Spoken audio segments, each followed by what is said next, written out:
시청자 여러분 안녕하십니까. 금요명상 다석을 아십니까 시간입니다. 오늘은 다석사상으로 다시 읽는 중용 시리즈 제4화입니다. 스튜디오에는 오늘 또 다석사상 연구회의 김성원 선생님 나오셨습니다. 반갑습니다. 반갑습니다. 오늘은 이제 벌써 제4화예요. 그렇습니다. 그리고 네. 또 이제 7월이 이제 곧 다가오겠죠. 네. 6월에 이제 마지막을 향해서 달리고 있는데 이제 오늘 역시 이 한자로 읽고 네. 한글을 설명한 다음에 하도록 하겠습니다. 네. 먼저 한자를 읽겠습니다. 막현호은, 막현호미, 고군자 신기독야, 치중하, 천지위헌, 만물육언입니다. 한글로 쉽게 설명하겠습니다. 싸고 싼 것이 내 보이며 작고 작은 일이 드러나니 그래 그이 군자는 제 혼자부터 삼가는구나. 뚫림과 고둠이 같으면 하늘 땅이 자리 잡고 잘못 만물이 자라느니라입니다. 여기서 중용은 그 노장사상에 네. 계속 그 지난 3화에서 노자가 말씀하시는 거하고 비슷해요. 그렇습니다. 그렇죠? 네. 우리가 노자도 다 했지만은 네. 노자는 보려 해도 보이지 않는 것을 바로 이름하여 이라하고, 일하고, 또 들으려 해도 들리지 않는 것을 희라하고, 예, 희소하다 할 때 그렇죠. 희로하고, 잡으려 해도 쥐어지지 않는 것을 이름하여 미라고 도의 미세할 때 미라고. 그렇습니다. 도의 성질을 말하고 있었죠. 그런데 중용에서는 반대로 숨은 것이 내보여지고, 그렇죠. 작고 작은 것이 드러난다고 역설적인 얘기를 예. 하고 있죠. 예. 그러니까 은미한 도는 몸을 나로 아는 제나의 사람에게는 은미해서 보이지도 않고 들리지도 않죠. 네. 그러니까 근데 몸의 거짓나임을 아는 깨달은 얼라의 사람에게는 그것이 뚜렷이 나타나. 보인다고, 예. 보이고 들리고 하는 것입니다. 그렇습니다. 예. 그러니까 이들은 보이지 않는 도야말로 참인 참. 것을 깨닫고, 예. 보이고 들리는 형상의 것들은 거짓임을 스스로 이제 깨달은 사람들입니다. 그렇죠. 부처님도 범소유상 개시 허망이라고 그랬어요. 그렇습니다. 모든 모습을 가진 만물이 다 허망한 것이다. 이렇게 이야기했어요. 아주 놀라운 말씀이시죠. 예. 네. 그러니까 우주도 하나님 자신을 나타내는 것이고, 또 성자의 입에서 나오는 말씀도 하나님 자신을 이제 드러내는 말입니다. 그러므로 태극인 우주를 보고 또 성인의 말씀을 듣고 바로 무국이신 하나님이 뚜렷이 계심을 이제 알아야 하는 것이죠. 그리하여 도를 깨달은 얼라의 사람인 군자는 저부터 삼간다. 신기독이라고 이제 이야기를 합니다.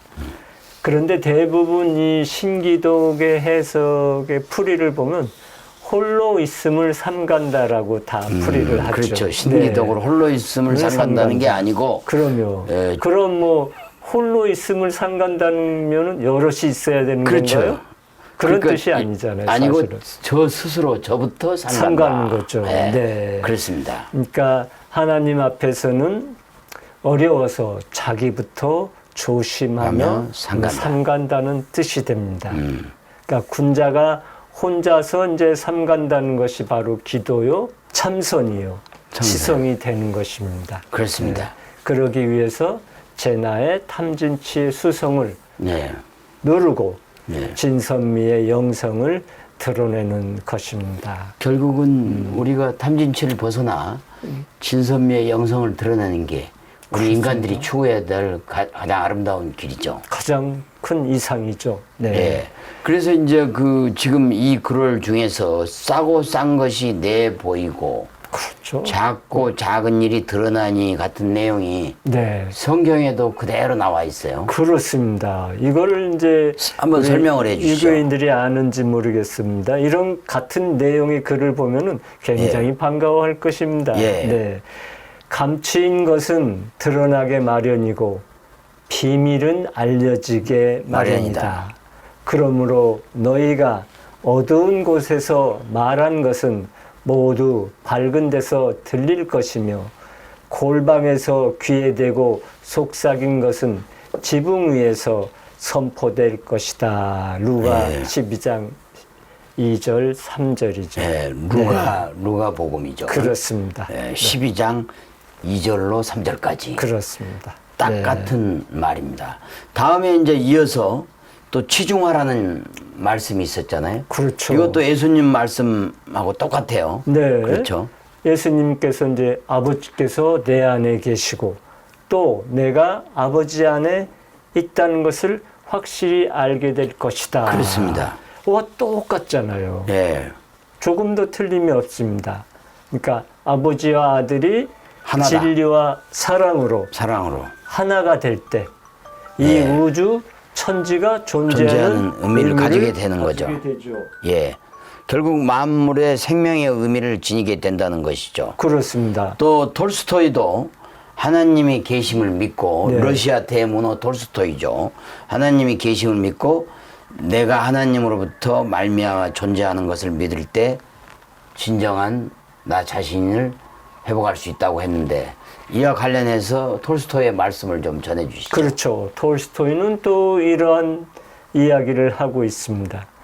주위에 있는 모든 것이 생생하게 소생하여 자기 존재의 의의를 가지게 되었다. 그러나 하나님의 존재를 의심할 때 또 다시 내 내부와 주위에 있는 모든 것이 사멸하였다.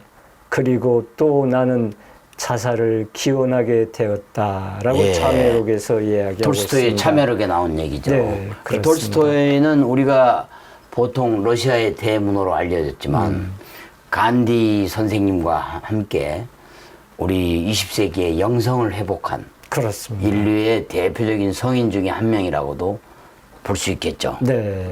그러니까 이제 결국 톨스토이의 말씀은 우리가 다석사상으로 말아보면 얼의 나를 깨달아 가지고 하나님 속에서 얼라와 내가 하나가 되었을 때 이 우주가 존재하는 데서 감격함을 느끼고 그렇죠. 그리고 만물이 생육되는 무한한 사랑을 느낀다. 네. 지금 이렇게까지 할 수 있겠죠. 그렇습니다. 결국 여기서 바로, 그 사화에서 얘기는 치중하란 말이 결론적으로 굉장히 중요한 거죠. 중요하죠. 그리고 아버지께서 내 안에 계시고 또 내가 아버지 안에 있다는 것을 확실히 알 수 있어야만이 우리가 진정한 얼라를 회복할 수 있고 그렇죠. 성령을 회복할 수 있고 네. 불성을 회복할 수 있다. 그렇게 할 수 있겠죠. 그렇습니다. 그래서 이 치중화가 굉장히 큰 의미를 부여할 수가 있죠. 그렇습니다. 네.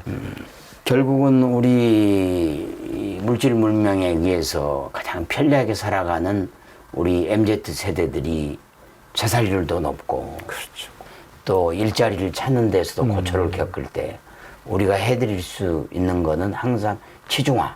그렇습니다. 아버지께서 내 안에 계시고 또 네네. 내가 아버지 안에 있다는 걸 확실히 알고 그리고 그 속에서 얼의 나를 회복해 갈 때 우리는 어떤 영성의 회복을 통해서 이 세상을 의미 있게 살아갈 수 있다. 가장 큰 기쁨. 가장 큰 기쁨. 근심 걱정 없이. 예, 늘 도와 순간도 떨어지지 않고 함께 사는 게 그렇습니다. 바로 내가 아버지 속에 있고 아버지가 내 안에 있기 때문에 그게 가능하죠. 그러니까 저도 다석사상을 공부하면서 우리 젊은이들이 쉽게 이해하기 쉽게 하면 우리들이 보통 대학 생활을 하고 그렇죠. 젊은 시절에 뭐 사회생활하고. 지성과 감성의 뭐 이런 어떤 표상이다 이런 말을 하는데 결국 나이가 들어가면서 네. 얼라의 세계로 가기 위해서는 지성 감성에 더해서 그렇습니다. 덕성과 영성을 회복했을 때 그렇습니다. 진정한 그 뭐랄까요?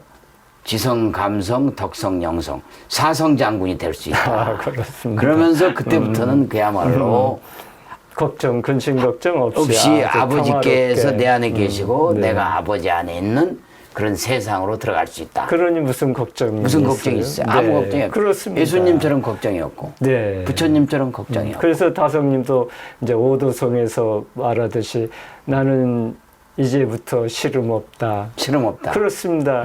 아무 이제 근심 걱정이 그렇죠. 없다는 것입니다. 아무 근심 걱정이 아유, 그게 우리가 살아가는 가장 큰 기쁨이 아닐까 생각됩니다. 그렇습니다. 네. 그러니까 예수님, 부처님이 도를 깨달으시고 불성을 아시고는 그 37일간의 법절을 느꼈다는 것입니까? 그 얼마나 그 기쁨이 크게 오래 갔습니까? 그렇습니다. 우리도 궁극적으로 그렇게 가자는 거 아닙니까? 그렇습니다. 제 4화를 마치면서 네.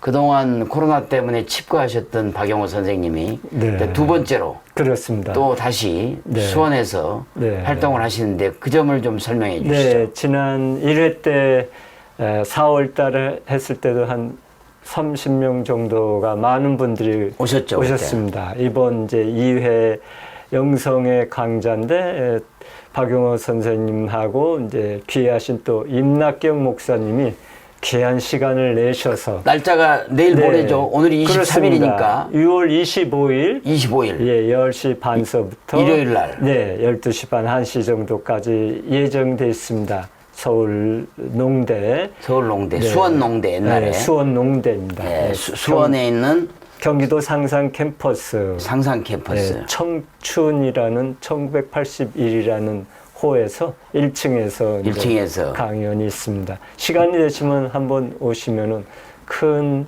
인연의 기회를 가질 수 있을 것입니다. 네, 시청자 여러분, 박영호 선생님이 현재는 다석 선생님의 살아계시는 유일한 직제자라고 할 수 있는데 그렇습니다. 박영호 선생님의 그 영혼의 말씀을 여러분들이 수원의 서울농대 상상 캠퍼스에 돌아오는, 그러니까 내일 모레죠. 일요일 날 그렇습니다. 25일 네. 오전 10시 반에 와주시면 다석 선생님의 깊은 영혼의 사상을 함께 하실 수 있다고 생각합니다. 네, 수고하셨습니다. 네. 어떻게 들으셨는지요? 오늘은 다석사성어로 다시 읽는 중용 시리즈 제 4화를 마쳤습니다. 다음 시간에 제 5화로 여러분께 돌아오겠습니다. 한국이 낳은 20세기의 위대한 영적 스승 다석 유영모 선생님의 말씀으로 힐링하는 주말, 힐링하는 하루 되시기를 바라겠습니다. 대단히 감사합니다.